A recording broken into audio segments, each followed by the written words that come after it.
Services కానీ group 1 మెయిన్స్కి కానీ ఇప్పుడు ప్రిపరేషన్లో ఉన్న అభ్యర్థులు ఎవరైతే ఆస్పిరెంట్స్ ఉంటారో ఈ 1 or 2 months ఫేజ్ కాస్త డల్గా నిర్లిప్తంగా నడుచుద్ది.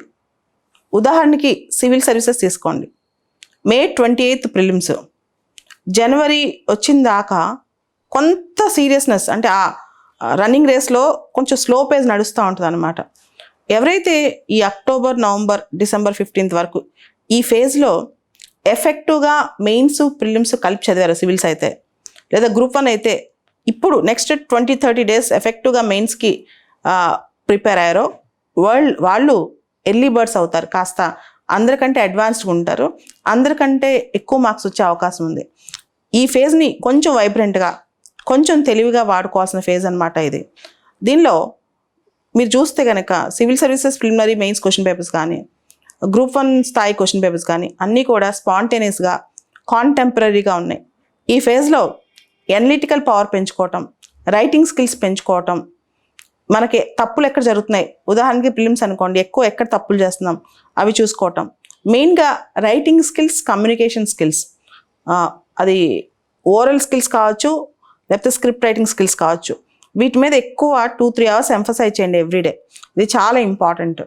ఉదాహరణకి న్యూస్ పేపర్ చదువుతున్నారనుకోండి, లాస్ట్ 1 week 10 days నుంచి హ్యూమన్ సాక్రిఫైస్ అనే కాన్సెప్ట్ మీద వస్తూ ఉంది, లేదా దళిత్ క్రిస్టియన్స్కి SC రిజర్వేషన్ ఇవ్వాలనే కాన్సెప్ట్ మీద రోజు ఆర్టికల్స్ వస్తున్నాయి, సైబర్ సెక్యూరిటీ మీద రెగ్యులర్గా వస్తున్నాయి. ఇట్లా వచ్చినప్పుడు వాటి మీద మీ అభిప్రాయాలు రాయటం నేర్చుకోండి.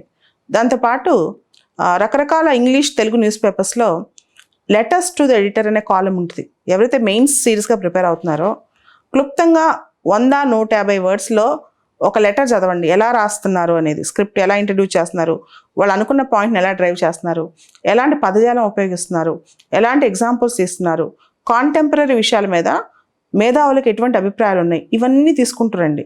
దానివల్ల ఇవి చదువుతూ ఉంటే మీకు కూడా ఒక విషయాన్ని క్లుప్తంగా రాయటం ఎట్లా, టు ద పాయింట్ రాయటం ఎట్లా అలవాటు అవుతుంది అనమాట. సో ఈ ఫేజ్లో ఖచ్చితంగా సివిల్స్ అయినా గ్రూప్ 1 అయినా మెయిన్స్కి కొన్ని గంటలు పెట్టి రైటింగ్ ప్రాక్టీస్ చేయాల్సిన ఫేజ్ అనమాట. ముందుగా రోజుకి 4-5-10 ఆన్సర్లు ప్రాక్టీస్ చేస్తూ పోతే అలవాటు అవుతుంటుంది ఏం రాయాలి, ఎలా రాయాలని. అలా కాకుండా సడన్గా ఎగ్జామ్కి వెళ్ళి కూర్చున్నాం అనుకోండి, మైండ్ అంతా బ్లాంక్ ఉంటుంది. మనకి ఎంత నాలెడ్జ్ ఉన్నా దాన్ని పేపర్లో రీప్రొడ్యూస్ చేయకపోతే అదంతా వృధా అయిపోద్ది అనమాట. At the end of the day మనము యాజ్ అన్ ఆస్పిరెంట్ ఆ 3 hours టైంలో ఏ పేపర్ రాస్తే ఆ పేపర్ 3 hours టైంలో ఆ పేపర్లో మనం ఏమి ప్రొజెక్ట్ చేసాం, మన అభిప్రాయాలు ఏమి చెప్పాం, అదే కౌంట్ అవుతుంది. కానీ మనం ఎంత చదివాం, ఎంత నాలెడ్జ్ ఉంది, ఎన్ని న్యూస్ పేపర్స్ చదివాం, ఇవన్నీ ఒక ఎత్తు అయితే ఎగ్జామినేషన్ మూడ్ ఒక ఎత్తు. అది రావాలంటే ఇప్పటి నుంచి రైటింగ్ ప్రాక్టీస్ చేయాలి. ముఖ్యంగా ఈ టైంలో అక్టోబర్, నవంబర్, డిసెంబర్ ఈ టైంలో ఎవరైనా రోజుకి 3-4 గంటలు ఖచ్చితంగా స్క్రిప్ట్ రైటింగ్ ప్రాక్టీస్ చేయాల్సిందే.